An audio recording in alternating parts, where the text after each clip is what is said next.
शिवजी की जो छवि दिखा दी उन्होंने, इससे स्पष्ट हो गया, हिंदू का पूरा चरित्र सामने आ गया कि हिंदू जो है वो अपनी प्रकृति में रहता है। रास्ते में हमको बच्चों ने दिखाया, वो कह रहे हैं कि मैं पूरे हिंदू को नहीं कह रहा हूं, और नरेंद्र मोदी या भारतीय जनता पार्टी ये ही पूरे हिंदू नहीं है।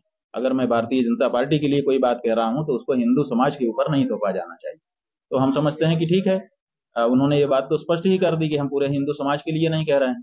और दूसरे, उन्होंने शिव जी का चित्र दिखा करके ये बताया कि वो क्षमाशील हैं और कठिनाइयों में भी दृढ़ रहने की प्रेरणा उनसे हमको मिलती है। और वो शिव जी हमारे देवता हैं, तो वो प्रेरणा हमें भी मिली हुई है। जो हिंसक है सर्प, वो भी हमारे गले में लिपटा रहता है, हम उसको भी नहीं छेड़ते, उसको भी नहीं मारते, तो दूसरे को क्या मारेंगे।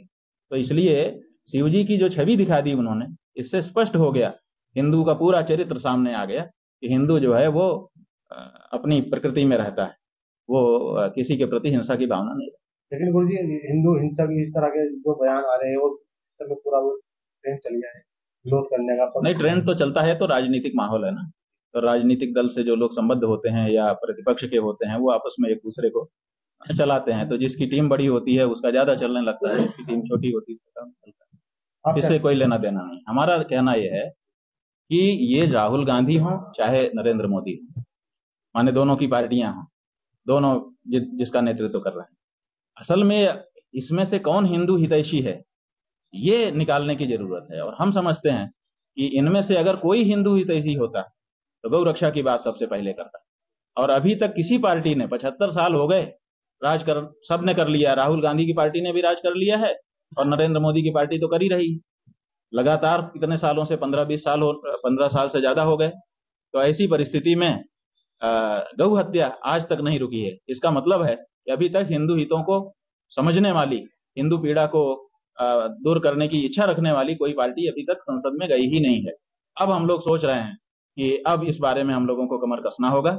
अगर ये अंतिम मौका है जो नई संसद बनी है उसके लिए, कि ये लोग गौ रक्षा का बिल ला करके गौ हत्या को रोक दें, नहीं तो हिंदू, सच में भारत का हिंदू अब कमर कसने वाला है कि अब हम ऐसे हिंदुओं को ही संसद में भेजेंगे जो सबसे पहले वहां जाकर के गौ रक्षा का काम करेंगे। तो ये इनके पास मौका है, चाहे तो ये गौ रक्षा का बिल ला करके उसको पास करें ताकि हम इनको हिंदू हितैषी समझें, और नहीं तो हम जान चुके हैं कि इनमें से अभी तक किसी ने परीक्षा पास नहीं की है, ये कोई हिंदू हितैषी नहीं हुए।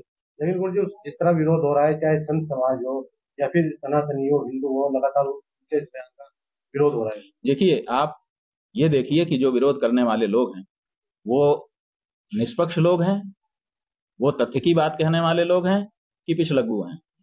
तो इससे आपको अंदाजा लग जाएगा। अगर पिछलग्गू प्रकृति के लोग हैं तो वो तो अपने नेता हुआ हुआ हुआ हुआ एक सीआर बोलता है तो सारे सीआर बोलने लगते हैं।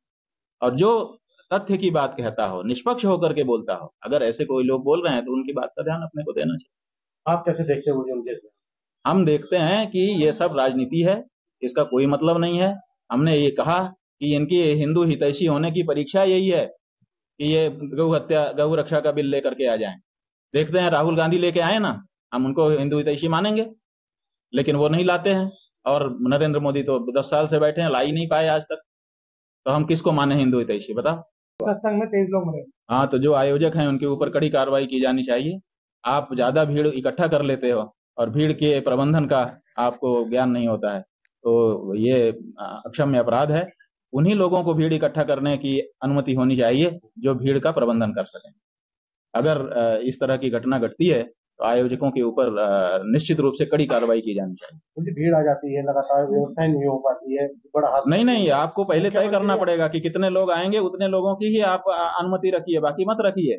और इस तरह का प्रचार मत करिए, लिमिटेड व्यवस्था बनाइए।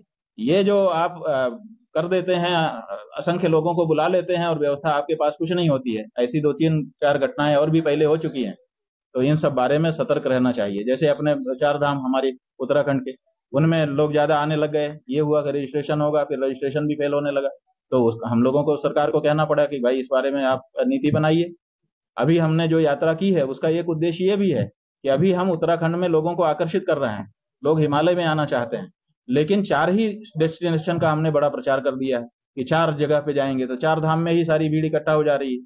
तो हमने ये चाहा है इसीलिए हम खुद अभी चमोली मंगलम करके आ रहे हैं, आध्यात्मिक क्षेत्रों की यात्रा करके आ रहे हैं।